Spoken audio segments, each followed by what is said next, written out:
ছাত্ররা রাজনীতি করবে, আসবে, তারা নতুন দল গঠন করবে, আমরা তাদেরকে স্বাগত জানাবো। তারা তাদের নতুন চিন্তা ভাবনা দিয়ে মানুষের মনের মধ্যে যাওয়ার চেষ্টা করবে। কিন্তু সরকারের থেকে যদি দল গঠন করেন, এই দেশের মানুষ সেটাকে মেনে নেবে না।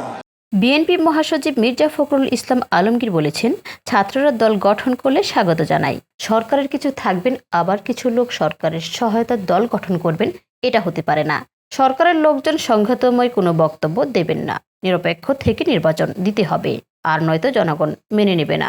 শনিবার রাজধানীর উত্তরা পশ্চিম থানার খেলার মাঠে ঢাকা মহানগর উত্তর বিএনপি আয়োজিত খালেদা জিয়ার রোগ মুক্তি কামনায় দোয়া মাহফিল ও দরিদ্রদের শীতবস্ত্র এবং কাপড় বিতরণ অনুষ্ঠানে তিনি এসব কথা বলেন।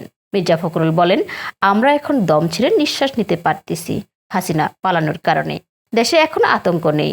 18 কোটি জনগণের বুকে পাথরের মতো বসে শাসন করেছেন হাসিনা।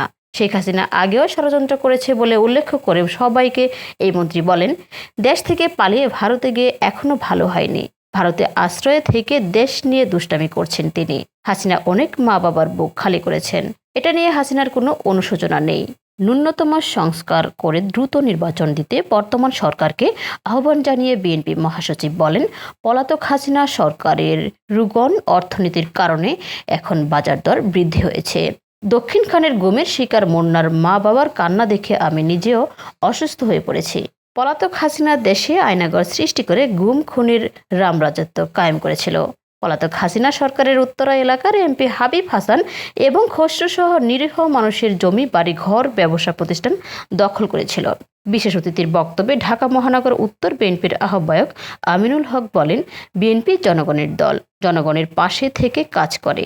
তারেক রহমানের নির্দেশে করোনার সময় আমরা জনগণের পাশে থেকে লাশ দাফন করা সহ দরিদ্রদের ত্রাণ সামগ্রী নিয়ে গ্রামে গ্রামে গিয়ে বিতরণ করেছি। কিন্তু আওয়ামী লীগের নেতা কর্মীরা জনগণের পাশে ছিলেন না। ঢাকা মহানগর উত্তর বিএনপির যুগ্ম আহ্বায়ক মোহাম্মদ আফাজ উদ্দিনের সার্বিক সহযোগিতার অনুষ্ঠানে বিশেষ অতিথির বক্তব্য দেন ঢাকা মহানগর বিএনপির সদস্য সচিব মোস্তফা জামান। অনুষ্ঠান সঞ্চালনা করেন দক্ষিণ খান থানা বিএনপির ভারপ্রাপ্ত আহ্বায়ক Helal Uddin Talukdar. Desk report, ITV Bangla.